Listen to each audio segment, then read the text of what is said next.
everyone. Welcome to Real Talk with Tia and Jill. And we have a very special guest today. Welcome, Grace Adofoli. Yay! Hello, everyone. welcome. And we are missing Jill today. Jill is traveling. She's probably out there. If you're listening, Jill, say hello in the comments, as well as whoever is listening or watching today. Please put hello in the comments. Let us know where you are watching from. But Jill got delayed, so she's not on with us today, but that is okay because we are excited about today's topic, leading across generations and continents. And I know, Grace, just with your experience and your background, which we're going to learn a little bit more about you today, like this topic is right in your wheelhouse. Hello. Hi, Michelle. Michelle's saying hello from Iowa. Welcome. We're glad that you're here today.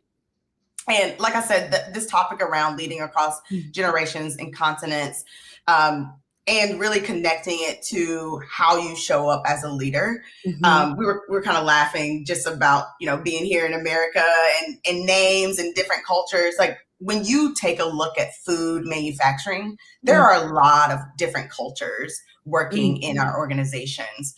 I was just talking to someone and we were talking about translating documentation, and they were saying they have 14 languages within their facility. So this is a very relevant topic for us today and for our audience. So welcome. Yay. I see some of my folks in the see a friend in the chat. Oh, yay. Hello, welcome. So happy you're here. So Grace, let's kick off by introducing you to the audience. Can you tell us a little bit about yourself? Where are you from? How did you get to where you are today? I mean, that is always for me a fascinating question because I feel like I'm from many parts in the world. I always say I'm a cousin of the world and a daughter, an adopted daughter of the Midwest, and an original daughter of West Africa. And so I would like to say I'm Ghanaian American, but because of my footprint, I like to say I'm a cousin to everyone at one point or the other. But I'm also the founder and the CEO of Shifting Waters Leadership Institute. And, I am a daughter of some amazing parents, Jonathan and Celeste Christie Adofoli. I like to reference them culturally. That's also an honor. Point of reference to always reference your parents as people who were instrumental in my development. And I spent many years doing work internationally and working across different cultures, different dynamics. And so here I am now launched something to really begin to break ground in the areas of the international space and leadership and how we function as people from the inside out. How did you get into this? Like, why was this a passion of yours? Or how did this passion develop? Well, you guys know, we all start off with, when you're a kid, I want to become a doctor. That was my plan, guys. I was going to become a doctor. I was going to go to medical school, and typical African kid, you were either going to become an engineer, a doctor, or get a PhD somewhere. Right. And honey, I remember calling my parents in undergrad and telling my dad and mom, I'm sorry, I'm not going to medical school. I want to pursue psychology. And my parents laughed out loud. And I don't know what I was expecting, but they laughed and they said to me, Grace, we didn't expect you to go to medical school. We didn't think you're going to make it. Oh, really?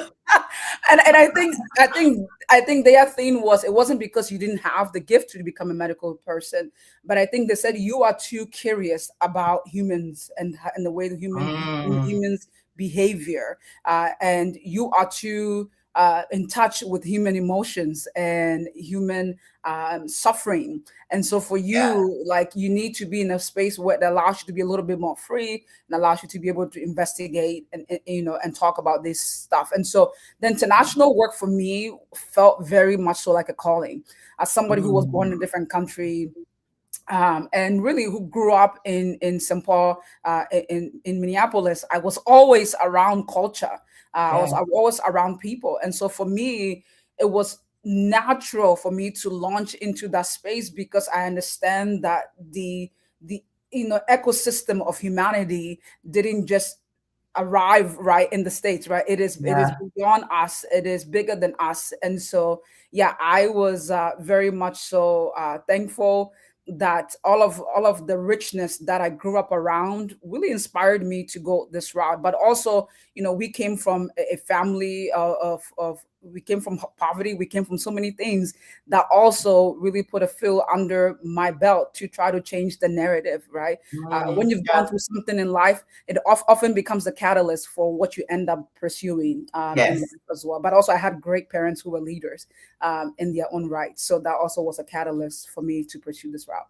I love that. I love too the way that you talked about your interests around human behaviors and understanding, you know, what makes us move, right? What makes us make certain decisions and shift. How did you connect that to leadership? Because that's what we do in the food industry is we kind of connect leadership to these soft skills. And I would say we do this at a level, probably at like the senior level, where you start getting some executive coaching, you start focusing more on those leadership skills as you lead an organization from a senior level.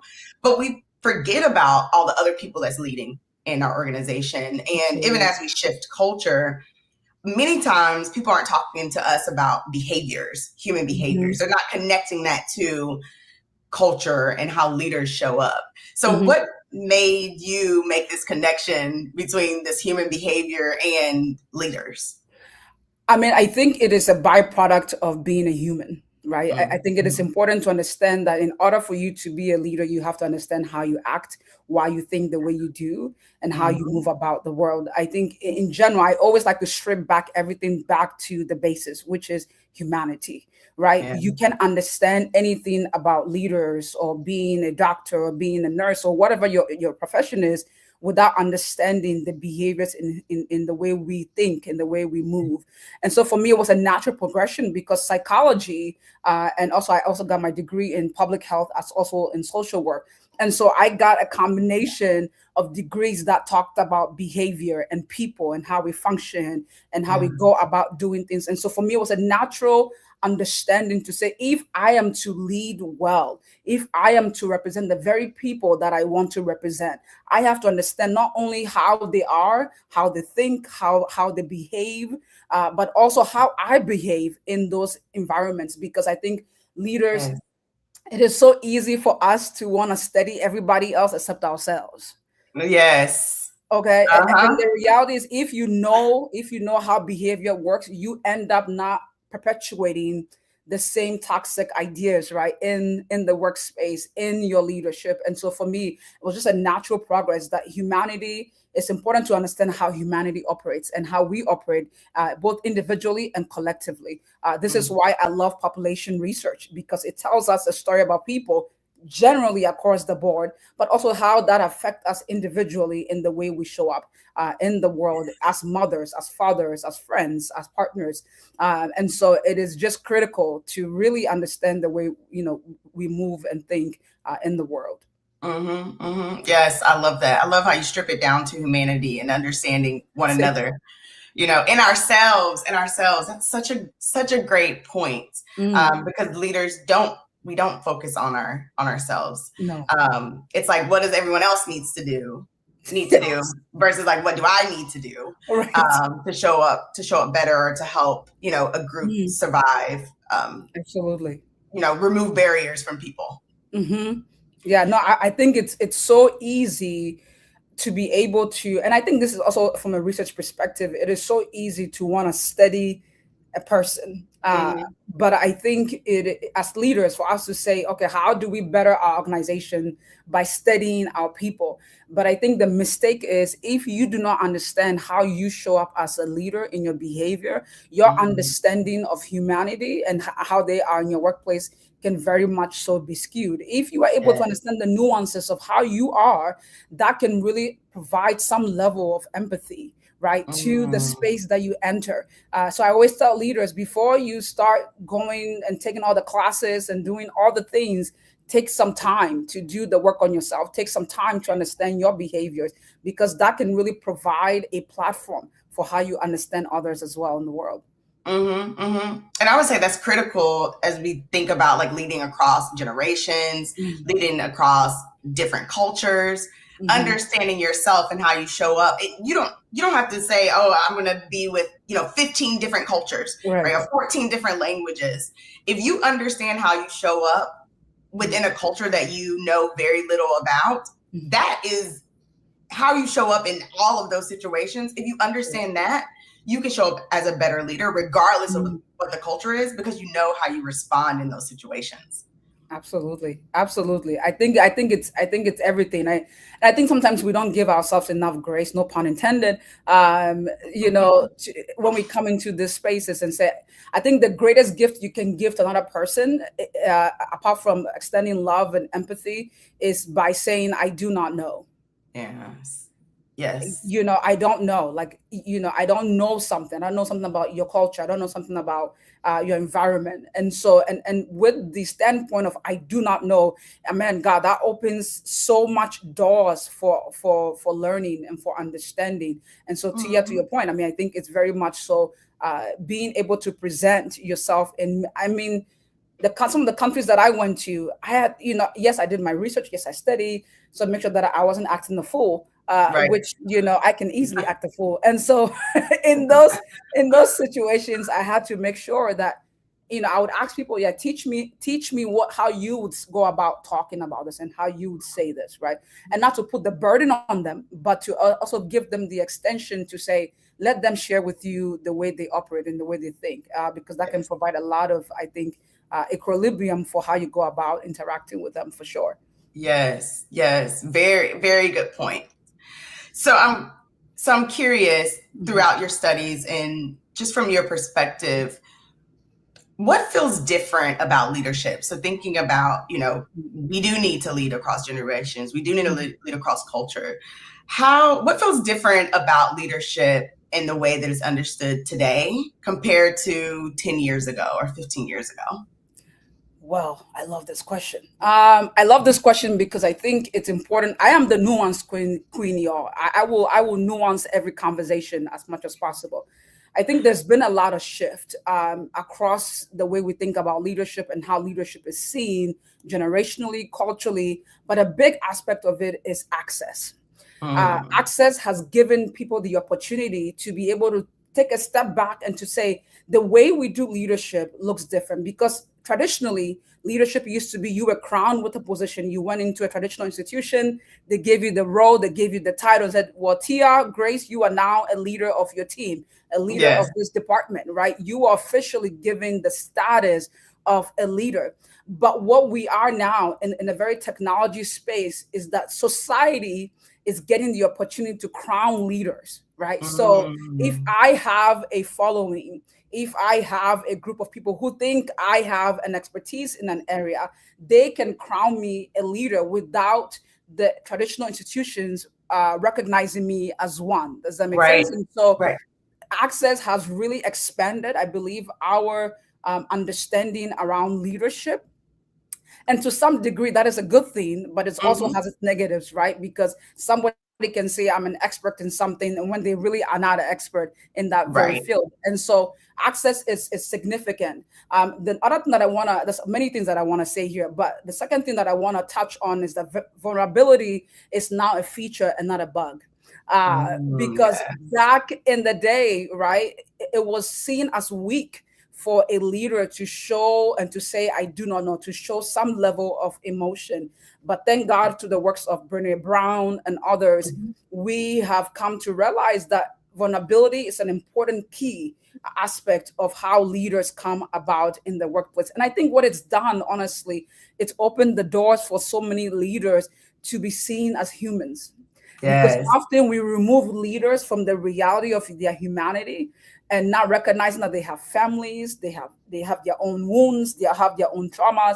But I think what the door of vulnerability has created is that vulnerability is really like a strength if it is done well as well. And I think the next thing I want to say here, I've been sleeping on this for so long.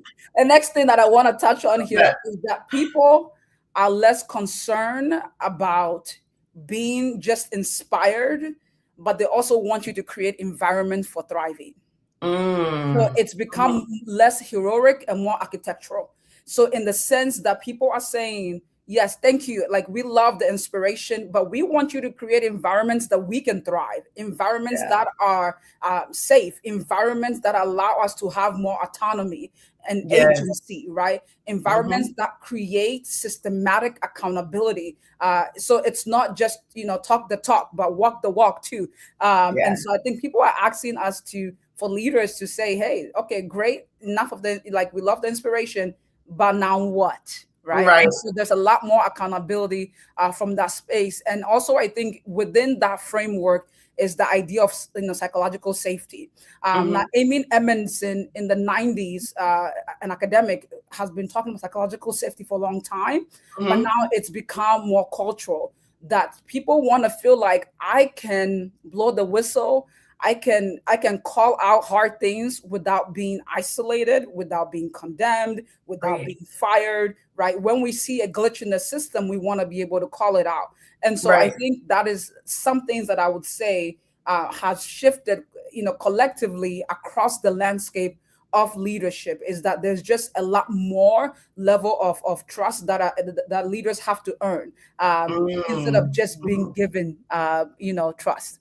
Yes, yes. And do you think that this shift, you kind of talked about access, but do you think it's generational, or is it just because now younger generations, we have access to internet? When I think about me and being a millennial, I grew up without internet, and then I had internet, right? In most of my formative years, when I think about like young adult years, obviously I had internet, had social media. Social media was just getting started, really. Yeah. Do you see, when you think about like that access, that it is generational? Definitely. So, I mean, I think access point matters, right? Because you can, for example, and this can get very much so in different communities, depending on where you are, where you grew up, who you grew up with, that could have provided more access to you, right? We know internet access is a big issue in our country, for example. I know there's been some structural changes to get internet to every environment, every community, from rural to urban spaces, more access to internet. And people would not think about this, but it's a very much so a public health issue. There's so that people don't have access to internet. So I do think access has allowed for us to be able to think differently about leadership. I think the ideas, post-millennial Gen Xers and others probably also had maybe questions about leadership, but I don't think the access was there for them to be able to vocalize it, maybe more publicly, and to talk about it, and to maybe create also the movement, right? Because what happens with access, it creates movements. Yes. And so you start talking about it more, it picks up steam, I mean, you post a video here, it might go viral, and then you have more people who are being able to talk about an issue. So I definitely think it is generational in the sense that it's just opened the doors for more conversations, right, to happen around these topics. Yes, I feel like those are very good points. And even as I think about, people that's listening to this either live or on our podcast, they might be leading people. 9 times out of 10, they're leading people from a different generation, whether or not it's an older generation from them or a younger generation from them. And understanding that each of those people had different access because of development, right? Technological development. They may respond differently to new processes being rolled out, new technology being rolled out, how they feel about it, how they're connected to it. You even talked about trust, building that trust.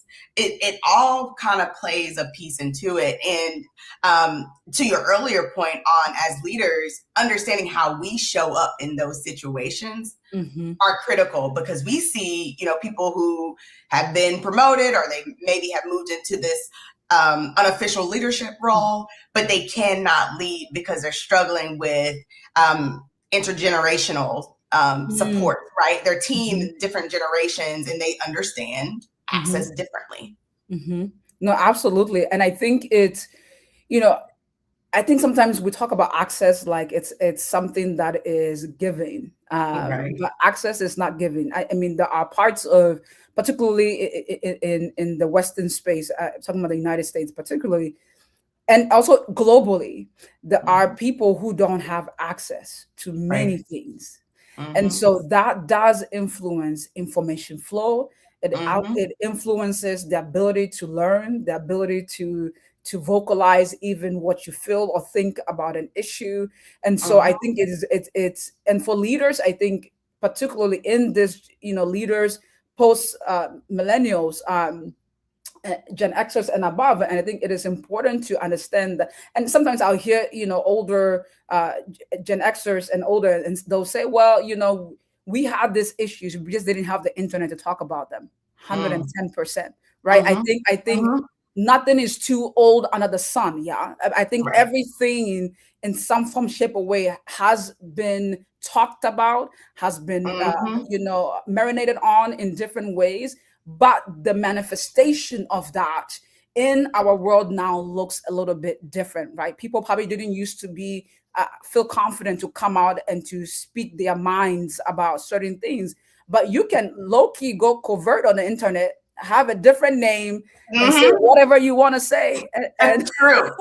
And no one would ever know it's you. yes, the ghost writers. I love the ghost writers, right? Like you have all these things, right? That allows you that ability, just that access point has really changed the way we think about leadership for sure. Yes, yes. Okay, I want to go back to the point that you made that now anyone can sort of step into this leadership role. You don't have to be promoted into a role. People sort of gather around you, in terms of followers, or we see it in our facilities where this person has a lot of power and influence, even though they don't necessarily hold a title. As you look across the globe, how do expectations of leadership vary? Absolutely. I mean, another great question. I think expectation, I always like to frame again the nuance queen. I like to frame this by understanding the idea of high power and low power environments. So there's a lot of research around this from psychologists that talk about high power environments are power, are places where may be seen as more authoritative in the way people lead. And so it is things like in the Southeast Asia, parts of Africa, Latin America would be called high power environment, where competence is the way in which they see your leaders. Like being competent is important in those places. Low power environment, if you were to execute the way you do in the low power environment, like in Northern Europe, and parts of like Netherlands and so forth and so on, just Europe in general, and parts of even the West, if we were to operate in a low context with like what do you call it, a strong power dynamics, and come in and tell people how to do, you would be seen as an autocrat, right? You would be seen Right. as somebody who was exuding a lot of power.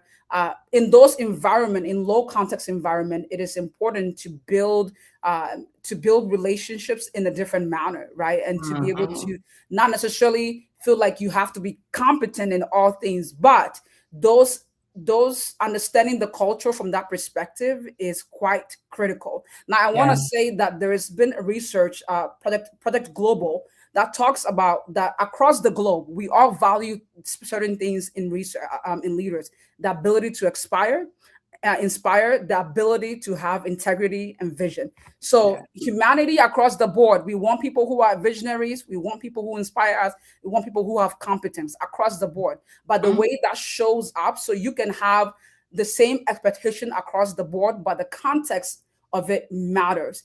And so in my work, when I was working across 30 plus countries, and we came in as the expertise, right? Often we would come in, we would be seen as expertise in the environment. So my team and I, we would come in to say, okay, we were trying to get people to change their minds around how they institutionalize systems within their country office. However, one thing I recognized across the board was, Tia, they all wanted the same thing, like in the sense of the expectations of our team, right? They all wanted systems that were high operating, that would not cause dysfunction in their countries, that would not cause more problems. But the way in which they talked about it, the way some were a bit more coy about it, and much more like passive with their requirements, and you go to West Africa, the Nigerians tell you straight as it is. They do not play around, right? From that perspective, where some of this context, the expectations is still the same, but the delivery is different. The How is very much so different. So I always tell people all the time, the power dynamics in those spaces often influences like that, those high context areas, right? Even though Southeast Asia and parts of Africa have very much so high context environment where authority matters, that delivery is different. Right. I could not talk to a colleague in Thailand like I talked to a colleague in Nigeria. And so very much so the expectations were the same. It's just the delivery. I had to be careful to, number one, understand how to communicate their expectations, but also how they communicate back to me. But they all wanted the same thing. Just the way they talked about it was different. Very much so across the globe. I love the way you answered this question, because many times if people feel like that they're talking to, their group in India or their group right in Ghana or their group in the States, they feel like, oh, I need different expectations. But in reality, it's all about how you show up. I mean, we need like arrows pointing to the leader, because it's really about how the leader shows up. How are they most effective in their communication? And it doesn't mean that you have different expectations, right? Or lower expectations in other areas. You don't have to do that. People are not asking for that. They're really just asking for you to deliver in a way that makes sense to them culturally. And you know what's interesting that I mean, God, I can't even say this enough, but even with the research space is integrity. I mean, just do what you say you're gonna do. Right. That alone, right, can diffuse a lot of cultural tension. If you say you're gonna, and then if you can't do it, communicate that. Yes. Right. Yes. I always say assumption is what kills us. When you start anything from assumption, it will take you down a rabbit hole. Right. And nothing is wrong. In the research space, we have to assume a lot. Like in the academia, they have to assume some things, right, when they're doing modeling. But in talking to people, especially when you're working across the globe, you have access to your people. They are right in front of you. They are on that call. Just have the conversation, right? And have about what they really want out of this. And then I think, because some cultures are very passive about how they go about it, because they are expecting you to investigate. They're expecting you to talk about it, right? Like ask the question, right? Don't think you know what we want. And I saw that across in parts of Southeast Asia, very much so, whereby you could talk all day long, but if you do not create space for them to say something or ask the right questions that would just allow them to be able to share their expectations, you could miss out on really great opportunities. So I always say, first of all, ask lots of questions. Yes. Give room for people to respond back to you. And also just show up. If you're going to show up, just show up. And that alone can build respect and trust across the board. Do you think that this is the same for generations? Because I feel like I could ask this question and put in generations instead of culture, and the answer would be similar. Very much so. I mean, I think one thing I want to give each generation their kudos. I think each generation has a way of communicating that looks slightly different, right? I think I always like to say yes, there are generational differences, which I want to say that I often like to frame generational differences as generational tensions and not generational conflicts, because conflict assumes that you can't necessarily always resolve it, or you don't really understand what's happening. I think the reality is it's a tension, right? Because I could be let's say, for example, a 20-year-old from from South Side Chicago versus a 20-year-old from a small town in Minnesota.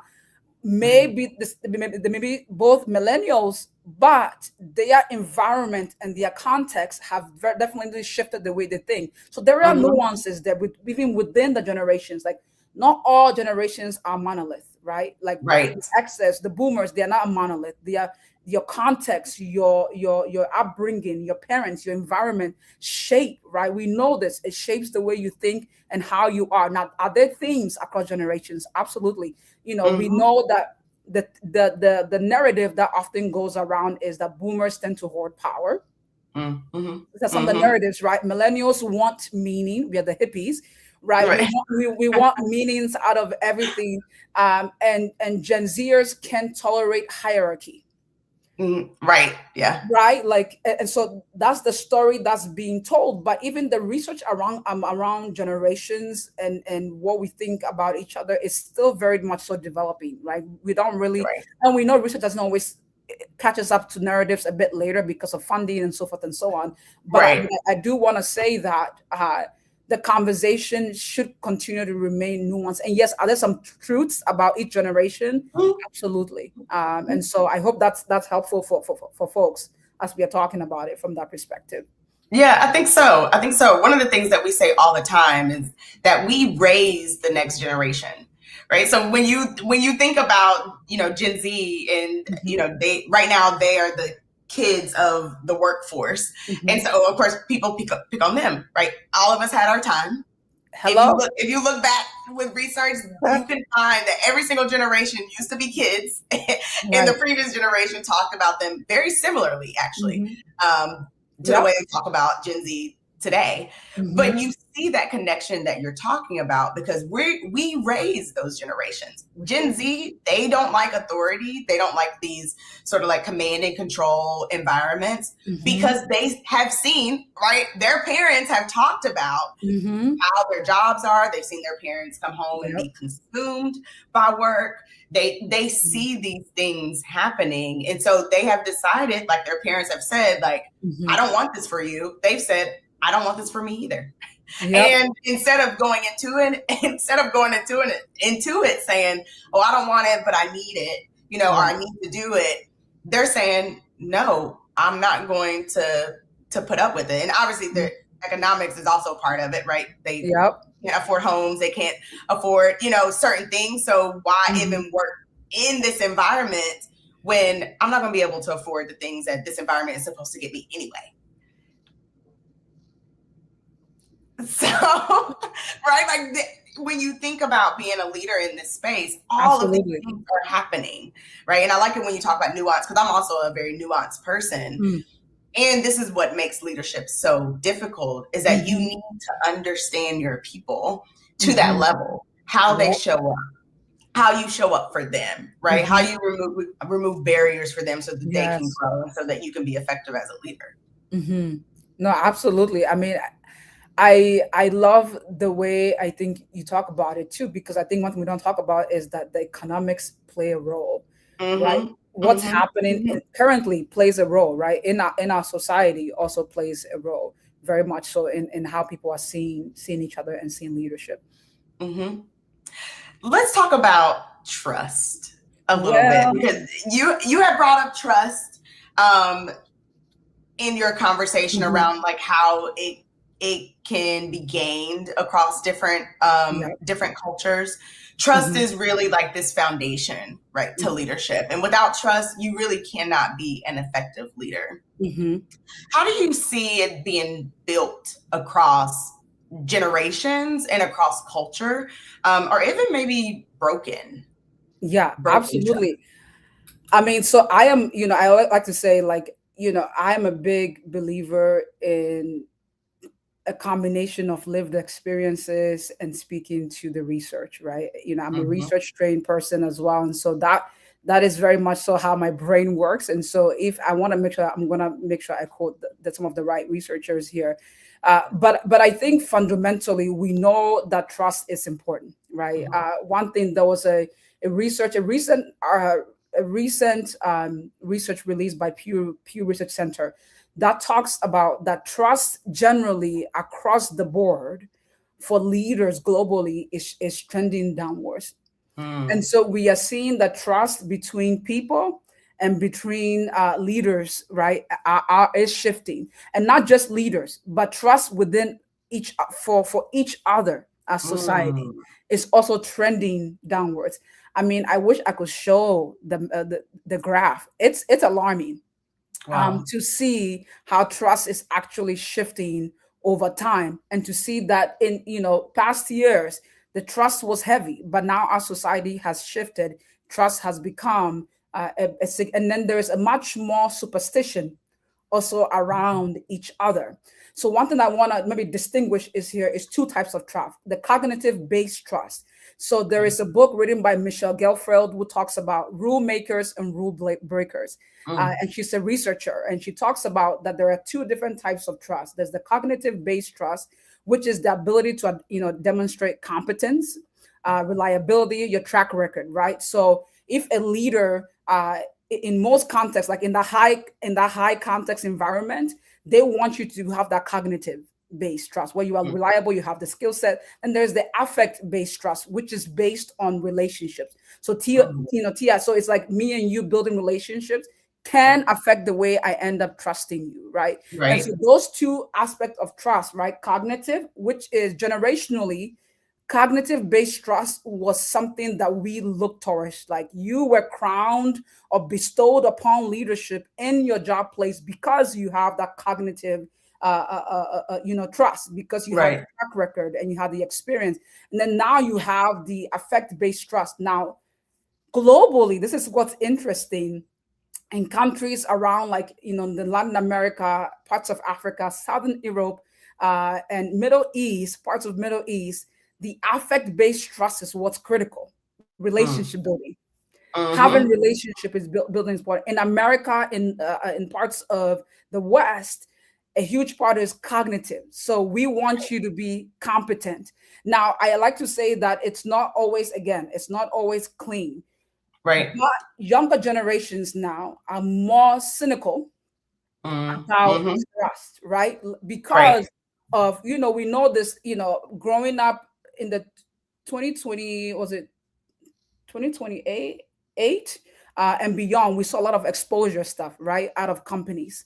Mm-hmm. CEOs being exposed, all this stuff that was Right. happening. We talk about millennials have seen this, right? Right. Whereby that began to shape our understanding of, can we trust our leaders, right? And so Right. we have seen that it is not just enough for many people to have that cognitive based trust. We want your actions to follow, right, what your crown says that you are. And so Right. young people being inconsistent, being unauthentic to your words really matter. And for the older generation, competence matters to them. Like, Mm-hmm. yes, we can love you and we can respect you, but we want you to know that you know how to do your job. Right.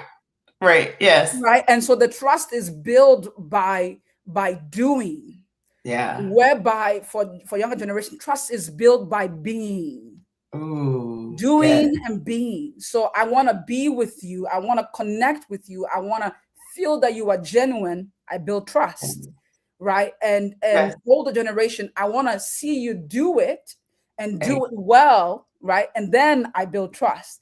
Mm. And I think it is important not to say these things. They are all equally good things. Yes. They're all Yes. important, but leaders have to create space for that. So there's another thing about the transparency paradox, which is the ability that across the generations, right? And I think maybe millennials and Gen Zers have more desire for companies to not just tell them, this is the decision, follow the Mm. rule, it is what it is. Whereby, Mm-hmm. back in the days, right, of older generations, when the CEO said it is what it is, you follow. You follow it. Right. You Right. just do what we tell you. You're getting paid, aren't you? So Right. follow direction. Whereby younger generations are like, we want to know the why, we Mm-hmm. want to know what you want from us, right? And so there is this loose understanding about why we should just give you trust by product of your title, Right. right? And Right. so there is absolutely, I think, that aspect that we are seeing. And I think a heavy part, Tia, as well, that we know is that, and I think this is across the board, I think older generations haven't been given the opportunity to be as vulnerable as we are. Like I always tell you this to young people. I know y'all are on fire and you guys just want to turn everything loose sometimes and Right. uncover. But you guys are at advantage right now. You've been given the opportunity to just express. Society now has opened its doors for your expression, for your emotions. Our fathers and mothers were too worried about feeding your butt. Like right. Yeah. right, It's like true. they were worried, like they were not worried about going to therapy, right? This is Right. where we have to extend the grace. But I think across the board, people value consistency in the private versus the public. Right. Yes. We want you to do what you say in private. We want you to be the same person in public. Right. And so I think going back to this idea of being heroic versus architectural, which is we want you to, yes, inspire us. But who are you? Like when you show up publicly, are you the same person when the doors are closed? Right. And I think that's across the board. Though we say that maybe younger generations want more of that, I think that is across the board. Nobody wants to feel like a wolf, a blanket is being pulled over their head. Right. And that you are screwing them over. But also I think people just want you to follow up on the small things.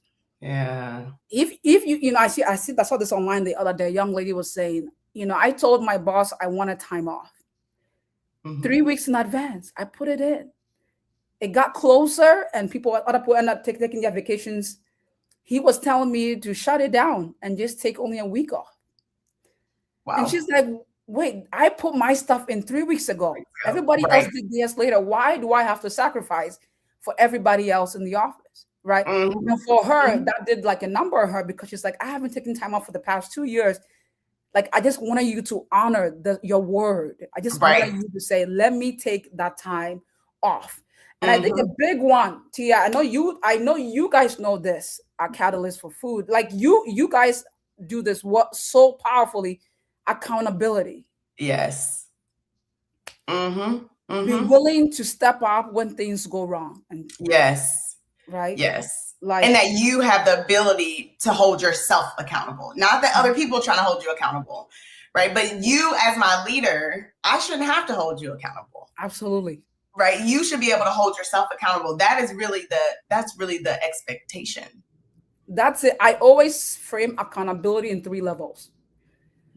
I say there is your accountability, the self accountability. There is the inner circle accountability. And then there's the public accountability. Okay. You want to stick to the first 2 because there is grace for the first 2. If you can hold yourself accountable early on and check it, then glory to that. Yes. If you struggle to check yourself when something goes wrong, my hope is at the second level, your community of trusted colleagues and friends can then come behind you to hold you accountable without the public condemnation. Right. Because once it gets public, you can control the narrative. I don't care how many PR teams you hire.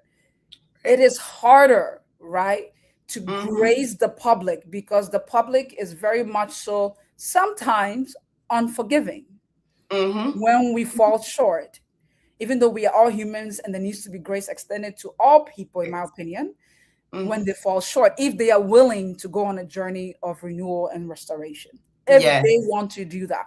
But I always tell leaders, let's try to stick to the first 2. Let's not have to go to level 3. Yes. Where CNN is turning on the news, right? Where I have to see you on TV. Right. Like let's spare our family and friends the heartache, the social bullying that can happen. Because often it's not the leader that always experience the bullying, it's their families. Right. It's their friends. And so that 3 levels of accountability, I believe it's everything. I love that. And it is super relevant to the people who are listening because I as you're talking about that, I'm thinking about like our teams, right? You as a leader who take accountability with your team, many times it stays right there. it stays right there in your team. You all Yep. talk about what happened. You all talk about what needs to happen next, and it stays there. Mhm. If you don't take accountability with your team, complaints start happening, right? And those complaints go off of your team. Now your manager might have a conversation with you, but then now plant leadership is talking to you about it. And then next thing you know, your perception, right, is being, shifted, right? People Yep. are seeing you in a different light. Sometimes I've seen this happen, and maybe even the issue wasn't even that big, but that person wasn't able to take accountability Right. for their actions. I remember being a new leader on a second shift operations team, and we had these robots, and I shut them down, boom, boom, boom, because food was flying, things was happening, and so I shut them down. And I remember I had a team meeting that night to kind of introduce myself and talk about, literally I was new to this team. And my team was mad. I remember one of this person on my team, he was mad that I did that, but he didn't say anything, but I could see it all on his face. And so when we got into the team, I addressed it, right? I'm like, that probably was not the right way to shut it down. I said, no, it's not. You want to do it this way because it's so hard to get them back up. I'm like, noted, got it. I won't do that again. And then we started talking about, I actually leaned into, thank you for telling me this. And we're only going to make it through my time here if we have open communication. I appreciate when you tell me I'm not doing things right, or there's a better way of doing it, or telling me to stop. You have that authority to do that. And it completely shifted the way that we showed up together in that space. But that could have been blown up to a different space, into a different arena. But I was able to take accountability, and I saw the way that shifted on my team. And he came up to tell me multiple things throughout my time as his leader, and that saved me, right? That helped me be a better leader and helped our production team run so much smoother.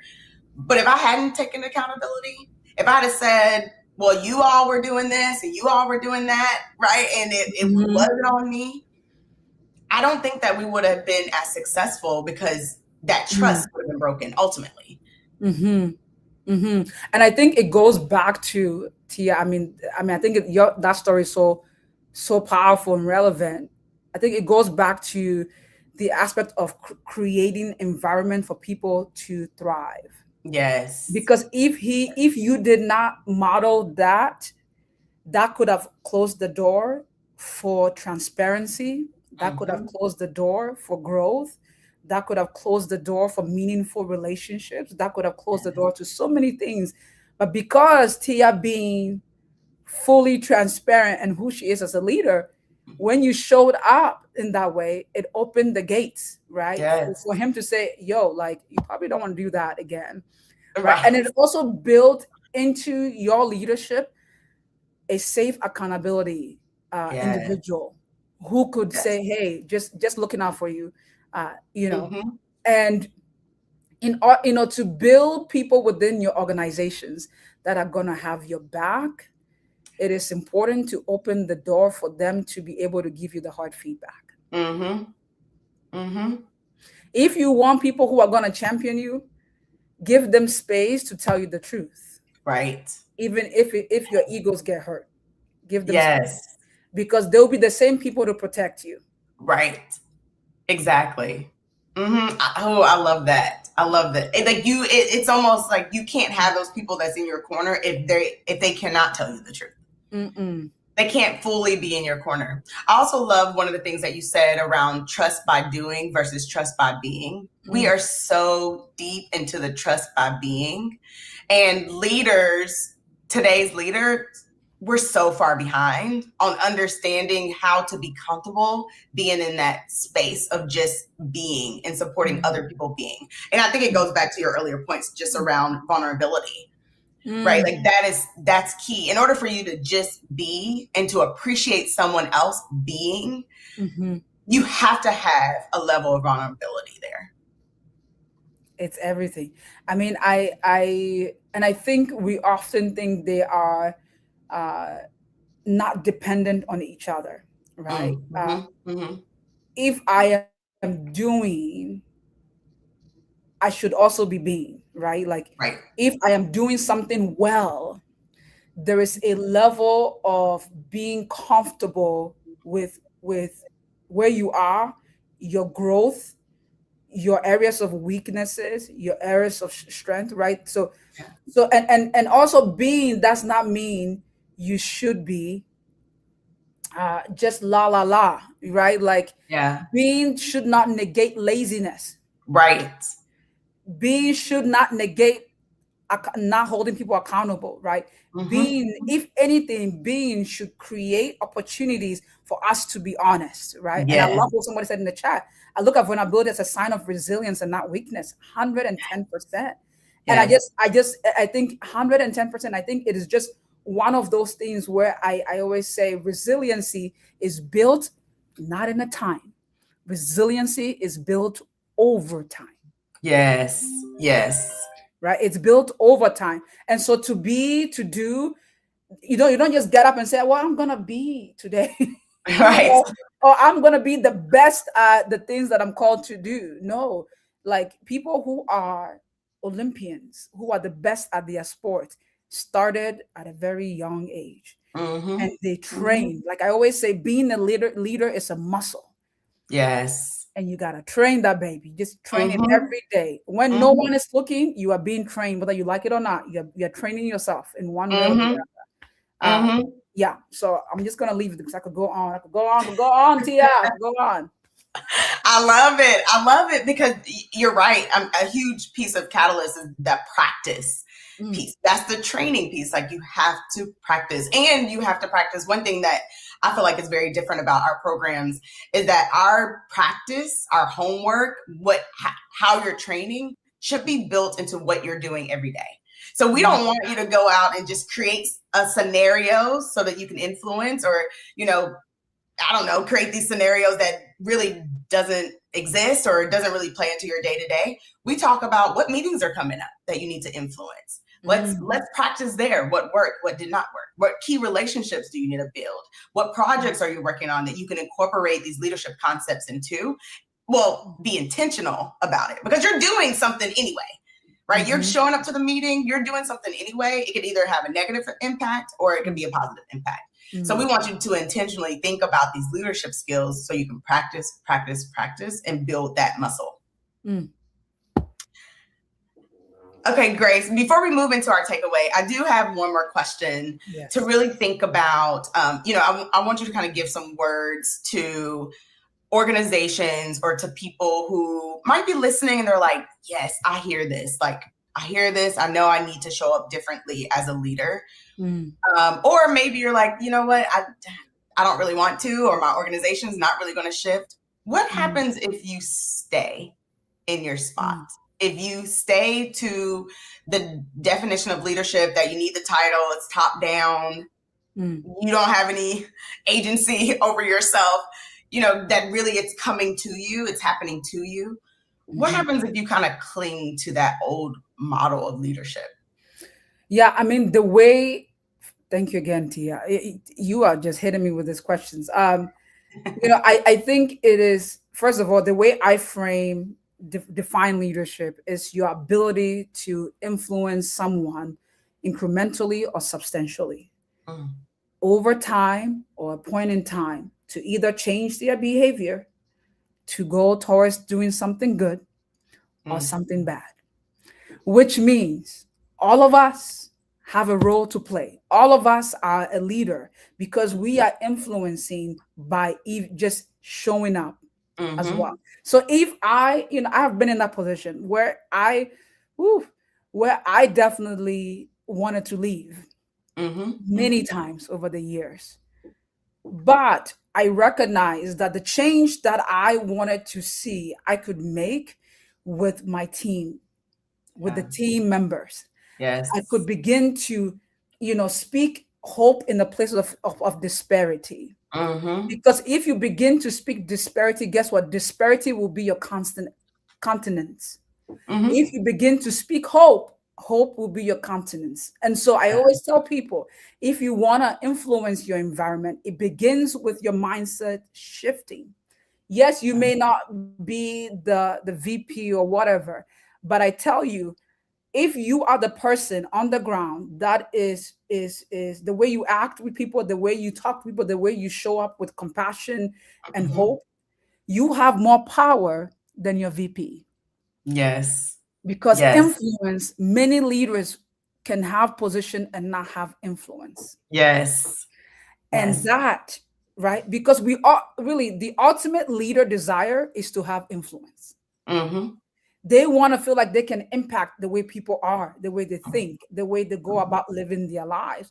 And if you can be that individual that is impacting the everyday movement in your workspace, that alone can shift the atmosphere. Mm-hmm. That alone can shift. And guess what? When you do something over time, incrementally, right, you will Yes. see the change. I promise you, you will always see the change. And Mm-hmm. so now, if it's toxic, now if you are having panic attacks and the Right. space is not conducive to your well-being, please leave. Right. Right? Yeah. It's I'm glad it's you said that. it's not worth your peace to be in the hospital and to be looking tired and crazy, right? Right. But it is worth your peace if you feel like that space is really messing up my mental health. Mm-hmm. Then please do the right thing and take care of yourself. But Yeah. if there is an ounce of doorway that you see in the midst of the darkness, and you can see a light somewhere piercing through, and you feel like you can impact that space, then do it. Do it. Yes. Yes. Discern. You know exactly what's happening. So discern the environment. You know what to do. Mm-hmm. I love that. I love that. Grace, this has just been an amazing conversation, talking about leadership, talking about how do we lead across generations, across different cultures. And so to wrap this conversation up, are there like 2 or 3 key takeaways you want the audience to walk away with? Mm, I know we talked about a lot. absolutely. I think one thing, I always say this: be willing to do the heart and the hard work. Mm. It's not just Mhm. enough to have the heart for something, to want to lead well. It's important to show up in doing that. It's Yes. not just important to want to do the hard work and do all of the courses, but it's important that when you show up to Tia and Jill's classes and conferences, that your heart shows up too. Yeah. Because you can Yeah. show up and not have the heart, right? And also, one thing I want to say is that surround yourself with people who are going to challenge you. Mm. Surround yourself with your champions who are like, man, you are amazing, right? Surround yourself with your champions. Surround yourself with your critics, Yeah. people who love you, but you can't just hit through them, right? Right. So surround yourself with the right community of people who can challenge you and also champion you in the work that Mm-hmm. you do. And lastly, prioritize taking care of yourself. Yeah. Because as a leader, if you are killing it out there, but when you go home, you are not doing well, Yeah. what's the point? What's the Right. point? Yeah, what's the Right. point? So I want you to prioritize taking care of you, so that at the end of the day, you have the strength to show up for everybody else. Yes. I love that. I love that. It's such amazing takeaway from this conversation. It really reminds us that leadership is not static, Mm. right? You have to continuously shift because our contexts change, our culture change, generations are different. And really just from your takeaways and from the conversation, right, really the leaders that thrive, like you brought up the environment that thrive, the leaders that do it are the ones who are willing to listen, adapt, and really expand their minds, right? Like when you talk about shifting mindsets, Mm. I am there. I am there with it.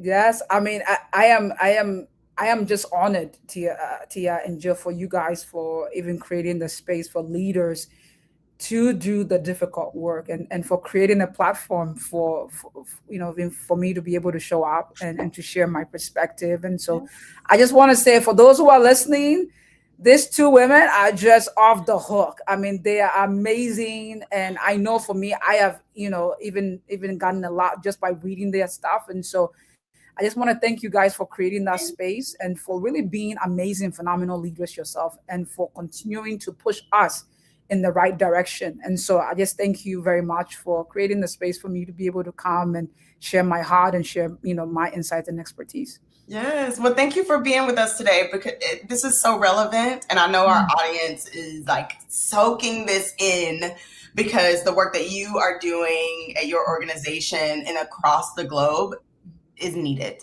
Is very needed. We need leaders to show up differently in our space if we're all going to thrive together. So thank you for being here today. Thank you to our audience for listening, for being a part, for sharing your perspectives as well. And if this conversation sparked reflection for you, we invite you to keep doing the work of examining how you lead, not just what you expect. Leadership is not a one-person show, and culture does not grow. It does not shift on its own. It takes that intention. It takes that practice, right? It takes those systems that we talked about today. And if you are interested in reimagining your leadership, you are thinking about what type of leader you want to be, join us for our leadership summit on April 8th. You can find all the details on our website at catalystfoodleaders.com. We are excited. We are so excited about it, and our speakers and our panels, we're excited about it, and we hope that you are going to be there with us. April 8th, do not miss it. You can find details or reach out to myself or Jill. We're happy to send you information as well. And with that, that is our Real Talk for today. We will see you next week, same time, or if you're listening on our podcast, the episode typically drops the day after. And with that, Grace, thank you again for being here with me and having this very, very relevant conversation. Thank you. Thank you so much. Cheers. Bye, everyone.